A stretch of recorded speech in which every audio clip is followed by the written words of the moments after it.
Assalamualaikum warahmatullahi wabarakatuh. Halo teman-teman, ketemu lagi dengan saya Salbi Maliki di channel Salbi Maliki. Gimana kabarnya teman-teman semua? Semoga teman-teman sehat terus, dijauhi dari COVID, dijauhi dari hutan yang membelit. Oke teman-teman, di video sebelumnya, yang saya maksud sebelumnya nanti akan keluar di layar atas ini ya. Itu kan saya udah buat video tentang aturan-aturan rental ya. Ada beberapa poin nih, saya lupa ada berapa gitu, 7 atau 8. Di sini saya akan menekankan kenapa harus KTP atau SIM yang ditinggalkan sebagai identitas yang ditinggalkan gitu ya. Kenapa harus SIM dan KTP? Kenapa? Simak terus.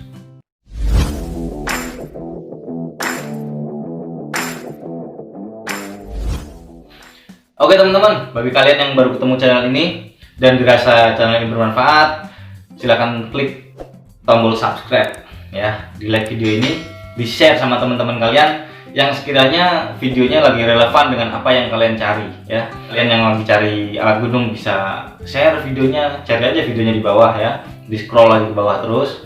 Kemudian bagi teman-teman yang pengen buka rental ya, cari aja videonya, tips-tipsnya banyak gitu kan. Share sama yang baru buka rental, share ke teman kalian, suruh subscribe juga ya. Kemudian bagi teman-teman yang pengen naik gunung, naik Lawu, naik Sumbing, naik Sindoro dengan jalur-jalur tertentu, di video saya juga ada ya. Kalian bisa cari simaksinya berapa, review jalurnya gimana, berapa jam dari pos ke pos kayak gitu kan.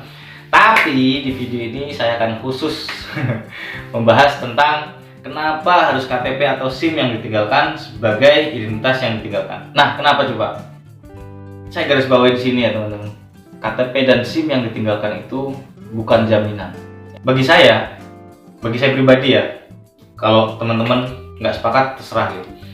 Bagi saya pribadi, KTP dan SIM yang ditinggalkan itu bukan jaminan. Kenapa saya bilang bukan jaminan?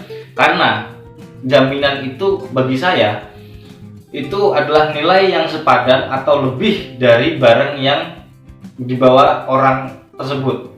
Apa bahasanya? User lah ya, atau gampangnya nasabah kalau di perbankan kayak gitu ya. Itu kan harus tinggalkan jaminan kalau di bank itu, ya kan? Tapi barangnya itu lebih tinggi jaminan harganya, value-nya itu lebih tinggi jaminannya daripada uang yang dikeluarkan gitu. Tapi dalam hal rental ini ya, KTP dan SIM itu bukan jaminan, karena bagi saya KTP dan SIM itu nggak ada harganya bos. KTP-mu itu mau dijual berapa, nggak ada yang laku bos, nggak laku kalau dijual ya, nggak ada juga yang mau beli gitu loh. Tapi bagi saya itu ada value-nya gitu loh. Kenapa saya bilang ada value-nya?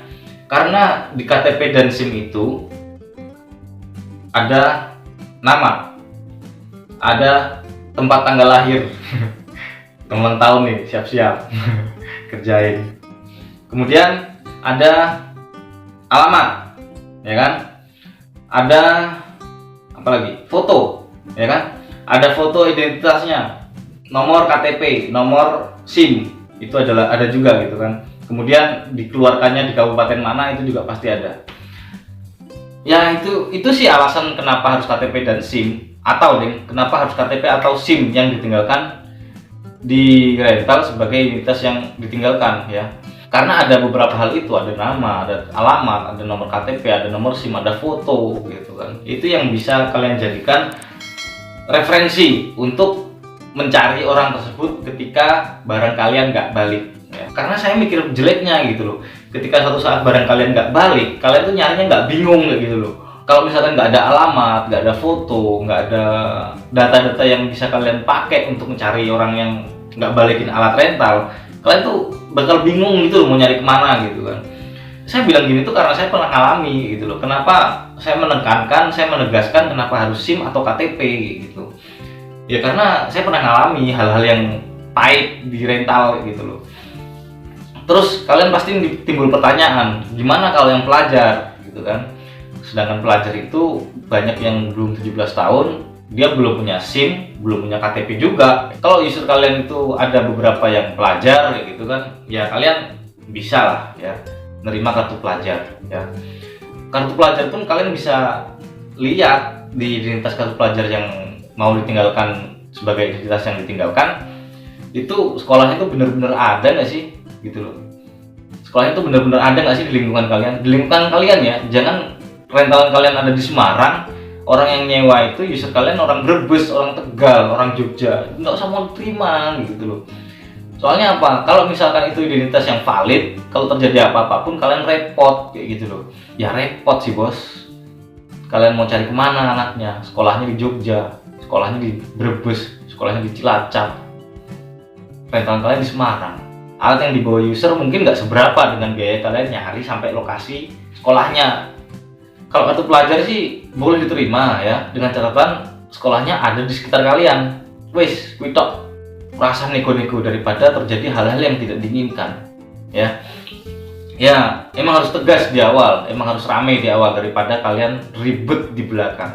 Ya, urusan rental ini kadang-kadang bisa melibatkan orang gede, bahkan orang banyak gitu loh. Saya ini kan ini ya mantan depkol gitu loh. Saya pernah kerja di lembaga keuangan kayak gitu kan.